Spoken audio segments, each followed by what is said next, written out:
Good morning! Welcome to our daily devotion, day 21.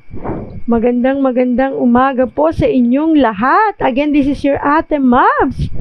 Magandang umaga po sa inyo at ngayon po ay daily devotion day 21 na natin. Napakabuti ng Panginoon para masustain natin yung strength na to para po tayo ay makapagpatuloy sa atin pong daily devotion.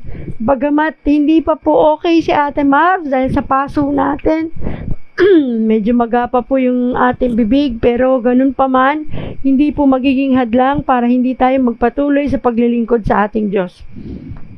Ayan, so ito po yung commitment natin sa Panginoon, kaya naman diretso lang, laban, at wag natin papahintulot na hindi tayo makapagpatuloy sa paglilingkod anuman ang mangyari.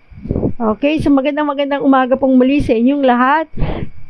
Ngayon po ay napakaganda na naman ang araw. Talaga naman, alam niyo po, yun yung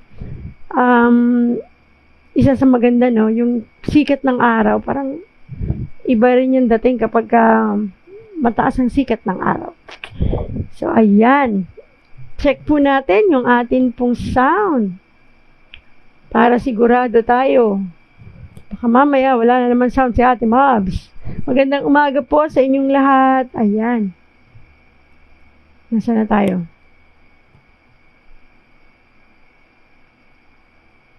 Saan na? Ayan. Good morning po. Ayun, praise the Lord. Maganda yung sound natin.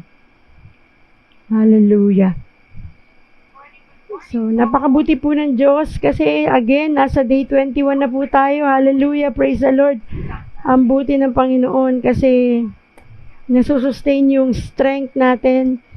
And salamat sa Panginoon kasi meron tayong kalakasan araw-araw. Ginigising niya tayo, binibigyan niya tayo ng bagong buhay, bagong pag-asa, bagong umaga. Kaya naman, this is our way of saying thank you, Lord. Mag-devotion po tayo. At i-offer natin yung sa sandaling oras para sa Kanya. Ayan, so, ang atin pong devotion ay kukunin natin sa Matthew 5 verse 3. Siyempre po, gumagamit tayo ng YouVersion Bible app. Kung kayo po ay hindi pa naka-install ang YouVersion Bible app sa inyong cellphone, nako-install nyo na po at magiging gabay nyo po ang app na ito. At ito po ang ginagamit natin every morning. God is really good kasi give us wisdom na ito yung gamitin natin para maging gabay natin sa bawat umaga. Basahin po natin sa Matthew 5 verse 3. Blessed are the poor in spirit, for theirs is the kingdom of heaven. Sa Tagalog, mapalad ang mga taong walang inaasahan kundi ang Diyos, sapagkat mapapabilang sila sa kaharian ng langit. Manalangin po tayo. Panginoong Hesus, pinupuri ka namin, pinasasalamatan. Ikaw ang aming Diyos na buhay, dakila at makapangyarihan sa lahat. Maraming salamat po sa isa na namang umagang kami iyong ginising upang ihatid sa amin ang isang magandang mensahe ngayong umaga. Panginoon, itago mo ako sa iyong likuran. Hayaan mo, Panginoon, na ikaw ang makita, ikaw ang maramdaman, at ikaw ang presensya mo, Panginoon, ang makita ng lahat ng mga manonood, Panginoon. I-override mo lahat ng prepare ko, Panginoon. Ikaw po ang siyang manguna at ang iyong kalooban ang siyang maganap, Panginoon. Thank you for your love. Thank you for your mercy. Thank you for your goodness. Thank you for your favor. In Jesus' name we pray. Amen. Hallelujah. Ayan.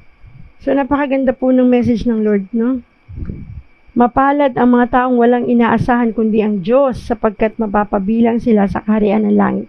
Sa English po, blessed are the poor in spirit, for theirs is the kingdom of heaven. Matthew 5 verse 3. Ito po ay nabasa natin dun sa Sermon on the Mount. Diba? Dun sa Beatitudes ni Jesus. Actually, 9 po ito eh. Ito muna yung una natin pag-uusapan sa Matthew 5 verse 3. So, napakabuti ng Panginoon kasi pinapakita niya po dito sa atin. Kasi di ba tayo naman talaga, lilinawin ko lang po blessed are the poor in spirit, for theirs is the kingdom of heaven. Kasi minsan nagagamit natin ang verse na to dun sa blessed are the poor. Nawawala yung in spirit. Parang napuputol, no? Parang iniisip natin pinagpapala tayong mga mahihirap. nakakalimutan natin may karugtong yun. Blessed are the poor in spirit. Kasi ganun po yung pagkaunawa ko before eh. Kasi madalas ko itong marinig sa minsan sa mga turo na blessed are the poor. Hanggang dun lang. Akala ko blessed are the poor na may hirap yung sa physical nating kalalagayan. Totoo din naman, di ba po? Pagka sinabing mahirap sa physical, kulang tayo sa material, kulang tayo sa possessions. Pag sinabing poor sa physical, ang mental image ng isang tao ay hindi kaya makabayad ng bills, walang pera, hindi makalaya sa kahirapan, can't afford even yung bumili ng damit or walang tirahan. As in, yun yung mindset natin ng isang mahirap sa physical. Yes, totoo naman yun, di ba? And God can help us in those things na mga material natin pangangailangan. Pero pag sinabi natin spiritually poor, ano bang ibig sabihin nito? At ano ang galing ng Lord kasi pinakita niya dito kung ano yung maganda tungkol dito sa spiritually poor. Those who realize their own spiritual poverty know that without God, they are spiritually bankrupt. Diba? Kung merong physically bankrupt, yung nawalan ka lang talaga ng pera, as in financially broke ka, pag sinabing spiritually poor or poor in spirit, ito yung bankrupt ka spiritually. Yung wala si Lord, yung wala ang presensya ng Panginoon sa buhay mo. Those who are poor in spirit understand the desperation of their situation. That they can have nothing, do nothing, and be nothing without Him. Napakaganda na pag alam mo you are poor in spirit, nakikita mo, nare-recognize mo yung kababaang loob, yung humility. Kasi 'di ba wala tayong magagawa eh. Kapag naisip mo na spiritually poor ka na, wala ka nang magawa, wala ka nang parang wala na. As in, pag wala si Lord, I can do nothing. Ako ay walang silbi. Kasi minsan, kaya nagkakaroon ng pride dahil akala natin, para ma-please natin si Lord, kailangan okay yung buhay natin, kailangan laging masaya, kailangan laging successful. Kaya lang ingat tayo doon. Kasi pag nandun tayo sa ganung sitwasyon, lalo nating nakakalimutan ng Panginoon. Kaya, lagi natin tatandaan na kailangan nating aminin na tayo ay poor in spirit to be able to be blessed. Diba? Mapalad ng mga taong walang inaasahan kundi ang Diyos. Kailangan matutunan natin yun na i-admit, to recognize na tayo, wala na talaga tayong magagawa apart from the Lord. Those who are poor in spirit recognize that it's humility, not pride or self-reliance. That's a common characteristic in the kingdom of heaven. Kasi yun ang gusto ng Diyos eh. Yung karakter na yun sa buhay natin. Dapat we know how to humble down. Alam natin na we are spiritually poor. Kasi yung kapag in-acknowledge mong spiritually poor ka na or you are poor in spirit, yun na yung time na malalaman mong kailangan ko si Lord. Wala na akong magagawa sa buhay ko na to. So ano na yung gagawin ko? Kailangan ko na ang Panginoon sa buhay ko. So that's the time na marirecognize na natin yung salitang humility. Diba? Kasi yan talaga yung, alam mo, natutuwa ako kasi paulit-ulit ng Diyos sinasabi sa atin itong humility. Kasi gusto niya tayo talagang magpakumbaba eh. Kasi isa to, sabi niya dito, isa to sa mga common characteristics in the kingdom of heaven. Kasi minsan yun yung, kahit na nga nakakilala na tayo sa Panginoon eh, kahit na tayo ay mga Kristiyano na, nakakalimutan pa rin natin yung kababaang loob, yung magpakumbaba. Patawarin niyo ako, pero minsan nangyayari na yung pagiging Kristiyano mo, nagiging pride mo yan. Na ako, save na ako okay na ako. Okay na yung kalalagayan ko sa buhay. Masaya na ako dahil ako ay tumanggap na sa Panginoon at ako ay Kristiyano na at ako ay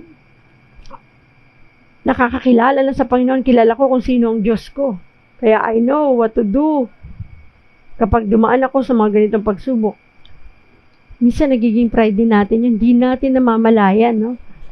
Pero sa totoo lang, kailangan pa rin natin po na laging tanggapin na tayo ay poor in spirit. Nang sa ganun ay mangyari yung humility.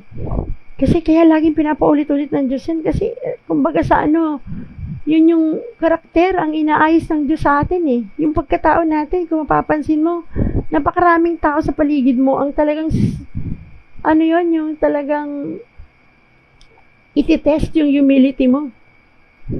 Ang dami sa paligid natin. Dito na lang sa loob ng bahay, di ba? Kasi gusto ng Diyos at ginagamit ng Diyos itong mga tao sa paligid natin para yung humility na to, yung karakter na to ay ma-develop sa atin. Nang sa ganun ay maging habit na natin. Maging tayo na to, ito na to, na kahit hindi kailangang may mangyari pa para gawin mo tong humility na to. Kung hindi, nandyan na, nakatanim na. Habit mo na kahit anong mangyari, sino pang kaharap ko, sino pang kausap ko, humble down ako lagi. Lagi akong magpapakumbaba. Kasi nang sabi ng Diyos, mapapalad ang mga mapagpakumbabang loob sapagkat kanila ang kaharian ng langit. Diba? Sa kahit na anong pagkakataon, nasa ang lugar ka man. Nasa bahay ka, nasa trabaho ka, nasa eskwela ka, nasa labas ka, nasa mga kaibigan mo. Lagi natin tatandaan tong Matthew 5 verse 3. Mapapalad ang mga mapagpakumbabang loob sapagkat kanila ang kaharian ng langit. Diba? Kasi kapag na-acknowledge natin that we are poor in spirit, that's the time na lalo tayong kakapit sa Diyos, lalo tayong tatawag, lalo tayong magdidepend sa Lord, lalo tayong makaka-realize na oo nga, no, itong buhay na to, pag wala ang Panginoon, magulo, mahirap, mabigat. So, anong gagawin natin? Acknowledge the Lord, pray.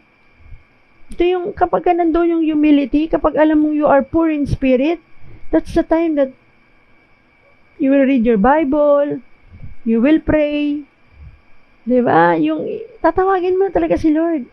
Kasi minsan hindi na natin nagagawa yan sa sobrang pride natin eh. Feeling natin, alam natin lahat, kaya natin lahat. Kaya importante po na iuunawaan natin yung word na blessed are the poor in spirit. Subuin natin yun na, blessed are the poor in spirit, for theirs is the kingdom of heaven.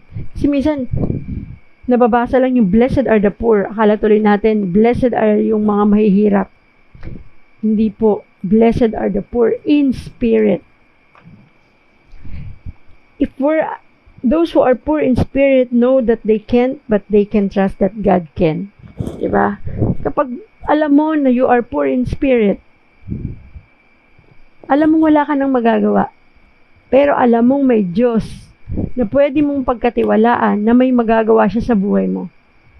Alam mo, doon pumapasok ang Panginoon, doon nakakagalaw, nakakakilos ang Panginoon kapag inamin mo that you are poor in spirit. Kaya nga ang blessing ay bubuhos eh. Kasi hindi ka na nakadepende sa sarili mong kakayahan at sa sarili mong galing, di ba? Yun yung napaka-importanting bagay na aminin natin that we are poor in spirit. Para ang Diyos ay makita natin ang kapangyarihan niya. Na siya pala yung magaling, hindi ako. Na siya pala yung kayang gumawa ng mga imposibleng bagay, gawing posible. Hindi pala ako to. Diba? Kasi minsan talagang natatakpan tayo ng ating galing, ng ating success, ng ating katagumpayan, ng ating kasikatan. Kung kaya't hindi na natin nakikita that we are poor in spirit to be able to be blessed. Kasi blessed naman ako eh, di ba? Yung iba, I am blessed. I have a good life, successful life. Pero iba yung word na may contentment. Di ba? Yes, you are blessed physically. You are blessed financially. You are blessed materially. But you are not blessed spiritually. Kasi yun yung importante.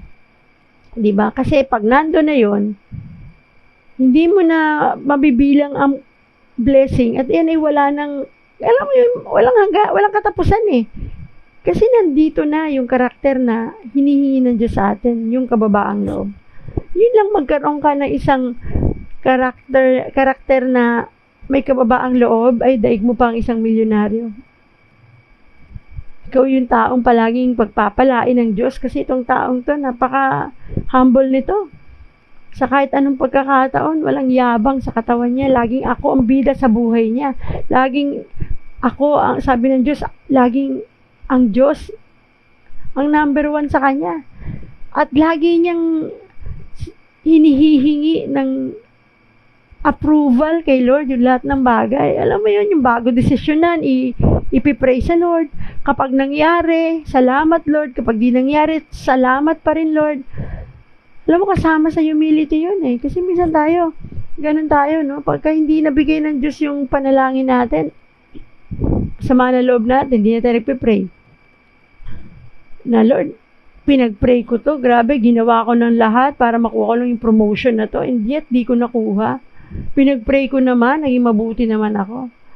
But you know, hindi pa tapos si Lord sa'yo para ayusin yung parte ng pagiging humble. Kasi humility nga, again, is isa sa mga karakter na gusto ng Diyos na baguhin sa atin at maging habit natin pang araw-araw. Kaya nga mapapansin nyo, bakit ganun? Hindi tumitigil yung parang itong tao na to. Lagi na lang akong, alam mo yun, tinitest yung humility ko. Kasi yun eh. Doon dumadalo yung para mabago ka bilang ikaw, bilang anak ng Diyos. Baka kasi, wala ka pa dun sa puntong you surrender everything to the Lord. Kasi yun yung pag sinurrender mo na ang lahat-lahat sa'yo, yun na yun. Doon mo na sinabing, Lord, I am poor in spirit and I surrender everything to you. Wala na akong kayang gawin dito sa mundo. Wala na akong kayang gawin sa buhay ko. I surrender. Kailangan alam natin yun. Check our hearts. Again, lagi ko sinasabi to, i-check mo yung heart mo. Are you really poor in physical aspect or poor in material aspect or you are spiritually poor? Baka yun na yung kulang. Baka Lord, kaya ako ganito because ikaw yung kulang. Hindi ko ina-acknowledge that I am spiritually poor kaya hindi ka makakilo sa buhay ko. Napaka-importante po na alam natin yun. If we're honest, most of us would prefer to be rich. Yes, di ba? Sinong taong ayaw maging mayaman? Sige nga, taas ang kamay. Diba lahat ng tao gusto maging mayaman? And even God wants us to be rich. Kaya lang, dapat sa pagyaman mo, tandaan mo kung nasaan kang posisyon. Kailangan mayaman ka, not because magaling ka. Mayaman ako because I have a God who is more than enough. Alam mo pa rin dapat sa puso't isip mo kung bakit ka mayaman at sino nagpayaman sa'yo. If we're honest, most of us would prefer to be rich, comfortable, and self-dependent. We would rather lack nothing, but even if we happen to be financially stable or wealthy, we cannot save our own souls. Yun lang. Yun ang katotohanan doon. Sometimes nabubulag tayo na kailangan tayo ay materially successful. Alam mo yun, yung mayaman tayo, stable tayo, meron tayong kumbaga self-dependent, comfortable, at hindi tayo nagkukulang sa kahit anumang bagay. At financially, stable tayo, okay tayo, successful tayo. Pero tandaan natin, lahat ng yan ay hindi ka ililigtas niyan. Hindi ililigtas ang kaluluwa mo para mapunta ka sa langit at makasama mong Panginoon. Hindi kailanman. Kasi hindi naman talaga yan. Sa totoo lang, pag tayo ay kinuha ng Panginoon, mabibitbit mo ba yung bahay at lupa mo? Mabibitbit mo ba yung kayamanang meron ka ngayon? Mabibitbit mo ba yung kotse mo?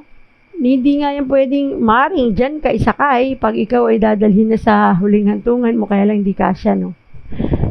Pero hindi mo yun madadala. Kaya nga, di ba, tayo ay hubad nung lumabas sa mundo, hubad din tayong babalik. Wala, ang madadala mo, kahit nga yung damit na isinuot sa'yo, or isusuot sa'yo, during your wake, wala naman tayong madadala. Maiiwan lahat yan dyan sa nicho mo. Sa nicho natin. So, wala eh. Wala talagang, sabi ng iba, okay lang. At least, dito sa lupa, na-enjoy ko na. True. Totoo naman, di ba? Masarap naman talagang enjoy ang yaman dito. Pero mas masayang i-enjoy yan kung kasama mo ang Panginoon. Baka nga hindi mo nahangarin ng sobrang dami ng mga material na bagay na yan. Kapag nasa Panginoon ka na, sapagkat wala nang hihigit pa sa presensya ng Diyos sa buhay natin. Hindi ba't napakaganda na nandun ka na sa success, nandun ka na sa tagumpay na gusto mo at sa kasikatan na gusto mo at sa mga material na bagay na meron ka, pero kasama mo ang Diyos. Pero alam mo na ang lahat ng ito ay dahil sa Diyos. Nang dahil sa Diyos, kaya ka successful because I am poor in spirit, Lord. At lahat ng to nakuha ko because of you. Dahil tapat ka na pag sinabi mong pagpapalain mo kami. Kasi ang success po, iba-ibang definition yan per person. Diba? Maaaring sa iyo ang success ay material things. But some other people, success is yung magkaroon sila ng maganda ba ang katawan, physically fit, malakas. For some people, ang success ay kumpletong pamilya, masaya, nagsasama sa isang bahay, buo, may pag-ibig ng Diyos. Nakakakain ng 3 beses ang araw, may contentment, may kakontentuhan. So, iba-iba ang success. So, saan natin makukuha yan at mararamdaman ang tunay na success?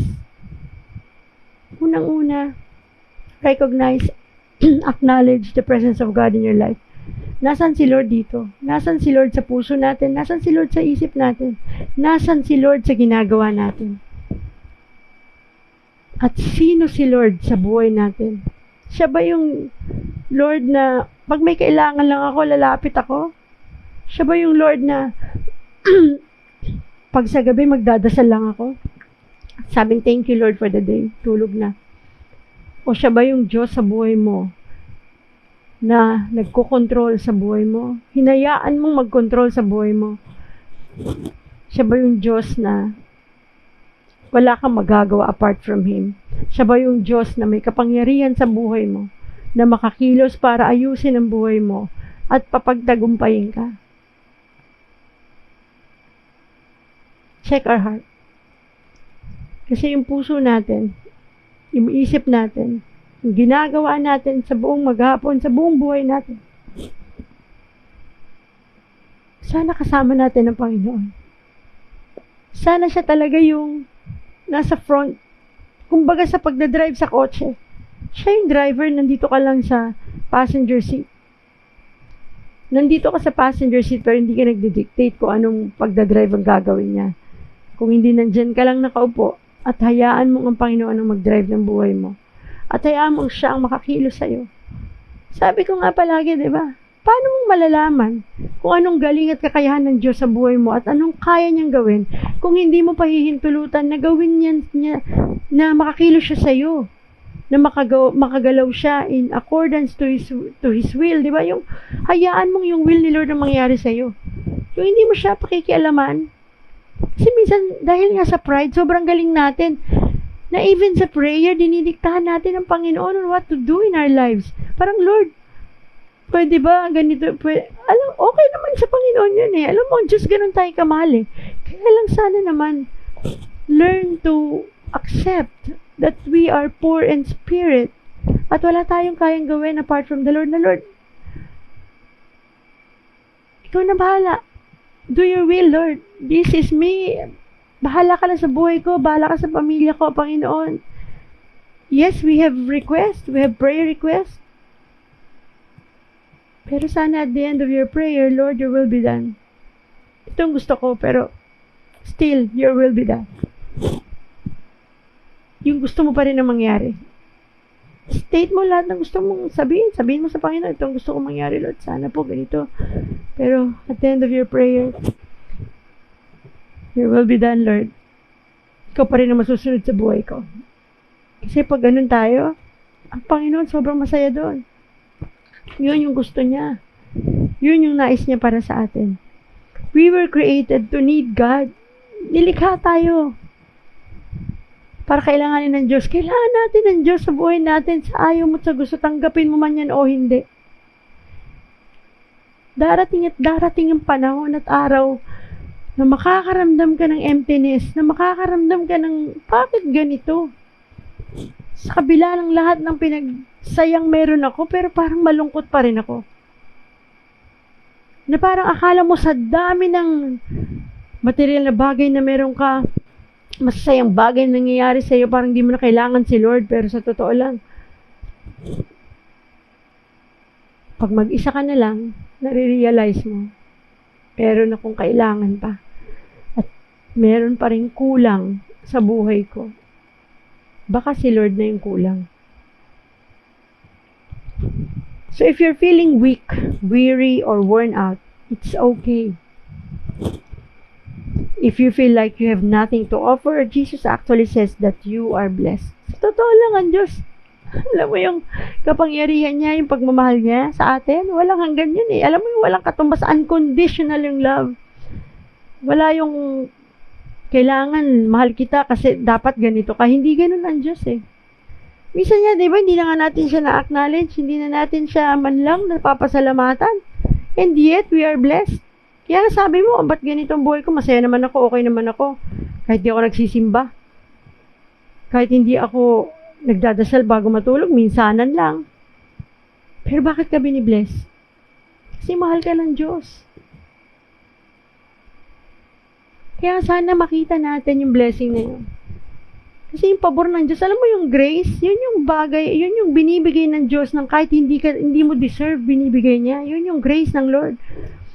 Na magugulat ka, Lord, kahit ganito na ugali ko pala. Marirealize mo yan pagdating ng time. Pero blines mo pa rin ako. Binigay mo pa rin ito sa akin.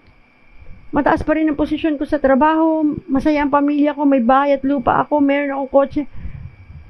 Pabor ng Diyos yun. Grace ng Lord sa iyo sa kabila ng mga ginagawa mo. Kasi hindi naman binibilang ng Diyos yun eh. Mga mali natin, mga kasalanan. Kaya lang kailangan nating matutunan at i-acknowledge ng lahat ng ito ay hindi dahil sa iyong galing at hindi dahil matalino ka, hindi dahil ikaw ang the best, kung hindi dahil may Diyos na laging nakagabay sa iyo, na sa kahit ano pa mang mangyari, sabi dito, Jesus actually says that you are blessed. Kahit na nga doon ka naman sa pagkakataon, dumadaan ka sa pagkalugmo. Di ba? Dumadaan ka sa hirap, kalungkutan. Pero ang Diyos ay lagi nandyan sa iyo. You are still blessed because hindi ka kailanman iniwan ng Diyos at hindi ka kailanman niya pababayaan. Diba? Grabe, no? Ang Lord, kahit ano ka pa, sino ka pa, maging sino ka man, mahal ka ng Diyos. At lagi kanyang pagpapalain. Ate Ma'am, may sakit ako. Ano ba nung pagpapala ito? Binigyan ako ng Diyos ng ganitong karamdaman. Ayoko nito. Sana wag mong tingnan yung karamdaman mo. Hindi madali. Pero sabi ko nga, kapag nandiyan ka sa puntong bagsak ka, hirap na hirap ka sa buhay, tandaan mo, wala ka pa rin ibang gagawin kundi isuko ang lahat ng nararamdaman mo sa Panginoon. Kung galit ka, sabihin mo sa Diyos. Kung natatakot ka, sabihin mo sa Diyos. Kung feeling mo, Lord, di ko na to kaya, ayoko na nitong sakit na to, surrender everything to the Lord. Yun ang pinakamagandang magagawa natin. Ano pa man ang pinagdadaanan mo, Lord, lugmok na ako sa utang. Lord, di ko na alam kung anong gagawin ko sa pamilya kong hindi mabuo-buo. Wala ka naman talaga magagawa dun. Lahat yun uncontrollable. But God can do miracles sa buhay mo. Basta alam mo at i-acknowledge siya na may magagawa siya sa buhay mo. Pagkatiwalaan mo ang Diyos. Tapat siya sa kanya mga pangako. Ang kailangan mo lang lumapit. Magpakumbaba. Dahil sinabi niya dito, di ba? Mapapalad ang mga magpapakumbabang loob sapagkat kanila ang kaharian ng langit. Aminin mo that you are spiritually poor that I am poor in spirit, Lord. Di ko na to kaya. Itong karamdaman ko, Panginoon, wala na akong magagawa dito. I surrender everything to you, Lord. My life, my family, my everything. And take control, Lord, and take charge of my life. Ganun. Katiwalaan mo yung Diyos na naglikha sa'yo. Anay katatakot mo sa mundo kung kasama mo ang Diyos, di ba? Sabi nga, kung nasa Panginoon tayo, sino ba ang against sa atin? Wala na. Kakampi na natin yung pinakamakapangyarihan sa lahat eh. Kailangan mo lang magtiwala. When you have a need, you can meet it. Kung may kailangan ka, ibigay ng Diyos sa'yo yun. When you're not enough, enough na si Lord. Kung may kulang sa'yo, pupunuan ng Panginoon yan because ang Diyos ay sapat. He is more than enough. And when you feel poor in spirit, you are in the perfect position to be saved and filled by God. Kapag tayo ay poor in spirit, at inamin mo na that you are poor in spirit, that's it. Yun na yung time na makakakilos ng Panginoon sa buhay mo, at yun na yung time na ikaw ay masasave at tatanggapin ng Diyos sa buhay mo bilang Diyos sa tunay mong tagapagligtas. At isusurrender mo na lahat. Yun na yun eh. Yun na yung hinihintay ng Diyos na aminin mo that you are poor in spirit. Para makakilos na siya sa buhay mo. Para maiba na. Magbago na ang perspective mo in life.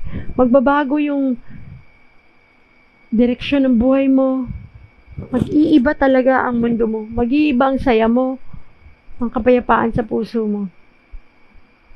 Yes, hindi matatapos ang problema. Nandyan pa rin. Pero, ang maganda doon, alam mo, hindi ka na nag-iisa sa pagdaraanan mo. At alam mo na ito ay lilipas at ito ay matatapos sapagkat kasama mo ang Diyos sa lahat ng laban ng buhay mo. So, saan mo ba, where do you need to surrender to God? Anong mga gusto mong isurrender sa Panginoon? O mga pangailangan mo sa Panginoon? Maaari, ang ilan sa atin, nagsasabing, I need His wisdom to make a difficult decision. I need His guidance with my family. I need His help with my finances. Diba? Tayo, mga nanay, ako, totoo lang, diba? Isa sa mga, natin, lagi kahinaan natin, yung pagtungkol sa pera. Pag sa finances na pinag-uusapan, ako, dyan tayo medyo naliligaw eh. Dyan tayo nag-iibang ugali, nag-iibang desisyon, natatakot, natataranta, lalo na kapag andyan na yung bills, andyan na yung mga hilerang babayarin at mga tuition at alat kung ano-ano pang utang. Alam mo yon yung sunod-sunod o sabay-sabay na naniningil. Hindi madaling maging nanay. Mabuti na lang medyo ko ngayon dyan. Pahinga ko kasi dahil nga na-stroke tayo, si husband po naghahawak ng finances ngayon para hindi po ako ma-stress. But just the same tayong mga nanay ang number one na iintindi, nagbabudget ng pera. So wag tayong masyado matakot dyan. Tandaan mo, ano ba ang hindi kayang ibigay ng Diyos? Siya ang naglikha ng lahat ng bagay, ng langit at lupa, maging ikaw at ako, siya naglikha sa atin. Lahat ng nakikita natin sa paligid natin, siya naglikha. Ano ang hindi niya kayang gawin? Kung pinansyal lang ang kailangan. Ang importante lang magtiwala ka.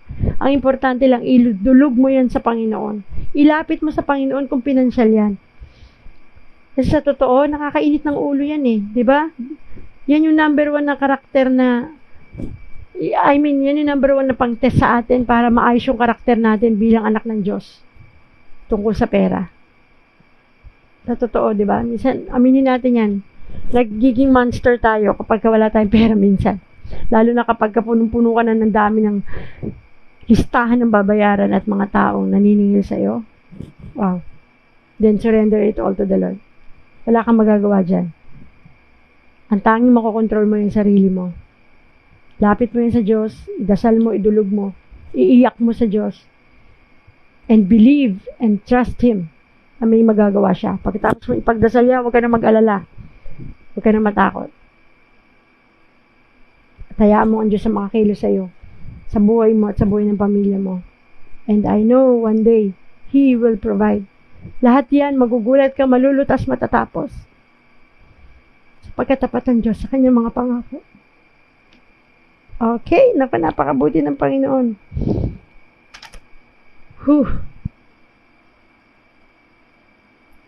Hallelujah, Lord Jesus. Kailangan po nating tanggapin na tayo ay poor in spirit. Again, ang sabi po dito, mapalad ang mga taong walang inaasahan kundi ang Diyos sapagkat mapapabilang sila sa kaharian ng langit. Aminin po natin na tayo walang magagawa apart from the Lord. Na siya lamang ang pag-asa natin, siya lang ang lakas natin, siya lang ang lahat-lahat. Hayaan nating makakilos ang Panginoon sa buhay natin. Manalangin po tayo. Panginoong Jesus, salamat sa pag-ibig mo, Panginoon. Binibigyan kita, Panginoon, ng pagkakataong makakilos sa buhay ko, Lord. Matagal na kitang kilala, Panginoon. Matagal na kitang nakakasama. Matagal nang alam na may Diyos na buhay, dakila at makapangyarihan sa lahat. Pero Panginoon, madalas namin nakakalimutan na ikaw pala ang dapat na manguna. Na ikaw pala ang dapat na kumilos para sa mga buhay namin upang magkaroon kami ng buhay na maayos, kasiya-siya at kalugod-lugod sa iyo, Panginoon. Panginoon, alam namin na hiwalay sa iyo, wala kaming magagawa. Kaya ngayon naman, Panginoon, nais namin, Lord. Patawarin mo kami sa aming mga kasalanan. Patawarin mo kami sa aming mga pride na patuloy pala naming nagagawa sa iyo, Panginoon. Salamat, Lord, sa pag-ayos mo sa aming pagkatao. Salamat, Panginoon, sa pagturo mo sa amin kung anong kahalagahan ng pagpapakumbaba. Salamat, O Diyos, sapagkat ramdam namin kung gaano mo kami kamahal, kung gaano mo kaming pinahahalagahan bilang mga anak mo. Nawa, Panginoon, kami maging ganun din sa iyo. Na maipadama namin sa iyo, Panginoon, na mahal ka rin namin sa pamamagitan ng aming mga kilos at galaw at sa aming mga pananalita. Na Panginoon, na sana isang araw masabi namin na, Lord, take control of my life. Hindi na kita pangungunahan, Panginoon. Ikaw na pong bahala sa buhay ko. Ikaw na pong kumilos sa pamilya ko. Nang sa ganun ay mawala ang lahat ng takot na ito sa aming mga puso. Pagkus mapalitan ng kapayapaan, pag-ibig na nagmumula sa iyo. Panginoon, maraming salamat po sa pag-iingat mo sa aming mga pamilya. Pagpalain mo, O Diyos, ang lahat ng mga nanonood at nakakapakinig nito. Abutin mo sila ng iyong mapagpalang kamay. Ang mga taong nangangailangan ng pinansyal, Panginoon, please provide their needs, Lord. Tulungan mo po sila, Panginoon. Ganun din ang mga taong may mga karamdaman. Ang mga katulad ko may mga stroke, Lord. Please give them the patience, Lord, and the heart, and yung pagkaunawa sa mga nangyayaring ito sa amin. Ganun din, O Diyos, sa lahat ng mga karamdaman na meron ang mga tao nakakapakinig nito, anuman sakit yan, Lord. Sa puso, sa kidneys, anuman karamdaman, please, Lord, ikaw ang dakilang doktor at manggagamot, pagalingin mo po sila. Ganun din, Panginoon, ang mga taong inaamin na sila ay poor in spirit. Palakasin mo sila, Panginoon, at matutong lalong sumiksik sa iyo at lalong manalangin sa iyo, Panginoon. Aminin na kami walang magagawa, hiwalay sa iyo. Maraming salamat po, Panginoon, sa pag-ibig na walang hanggan. Salamat sa pagmamahal mo, salamat sa pag-iingat, salamat sa proteksyon. Salamat po, Panginoon, sa pagpo-provide ng lahat ng aming pangangailangan. Thank you for your love, thank you for your mercy, thank you for your goodness, thank you for your faithfulness, thank you for your grace, Lord. Salamat sa pag-ibig na walang hanggan at salamat sa pagliligtas mo sa amin, Panginoon. Ang lahat ng ito inihiling namin sa iyong matamis na pangalan. In Jesus' name we pray. Amen and amen. Hallelujah! Praise the Lord. Napakaganda po ng mensahe ng Panginoon ngayong araw na to. Good morning po kay Ma'am Melinda. Good morning, Jonah. Magandang umaga at salamat po sa pakikinig at nawa po pa share na lang po itong pong ating live para nang sa ganun kung kayo po ay na-bless, na ma-bless din po ang iba at marinig din nila ang mensahe ng Panginoon. Ito po hindi ako, Panginoon po ang nangungusap dito. Maraming salamat po sa oras ninyo at nawa po samahan nyo kami palagi araw-araw 6:30 AM. Again, gusto kong magpasalamat sa Diyos at sa inyong lahat Nakaka 21 days na po tayo. Bagamat meron pong iniinda si Ate Mabs, pero patuloy po tayong binibigyan ng kalakasan ng Diyos. At sana matanggal ko na to isang araw. Gumaling na tong aking paso. Sama niyo po ako lagi sa panalangin niyo. Dahil ako po'y patuloy na nagpapalakas.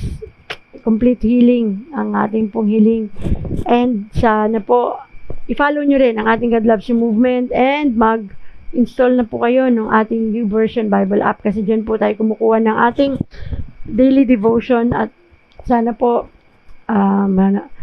araw-araw samahan nyo ako at i-share nyo po ito.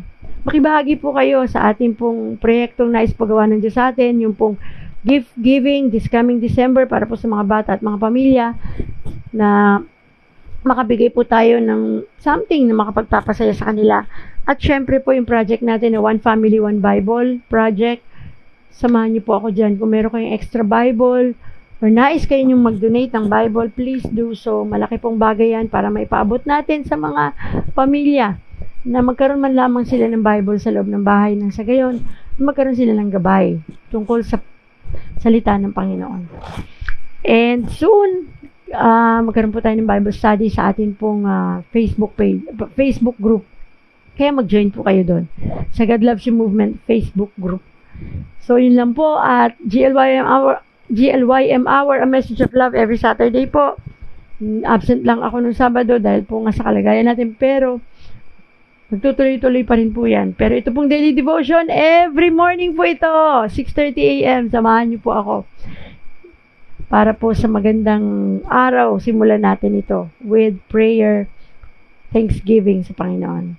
So yun lang po, maraming salamat po and God bless po sa inyo. Lagi niyong tatandaan, mahal na mahal po kayo ng Panginoon. At lagi niyo pong subaybayan tong ating daily devotion. Pwede rin po ninyo itong mapanood ng replay. Pwede po kayong mamayang gabi. Pwede po niyo itong panoorin sa buong maghapon. Gabayan po kayo ng Diyos sa buong maghapon ninyo. Samahan kayo, ingatan. At again, tandaan mo, mahal na mahal ka ng Diyos. God loves you. Bye-bye po. God bless everyone. See you again tomorrow at 6:30 AM. Bye-bye.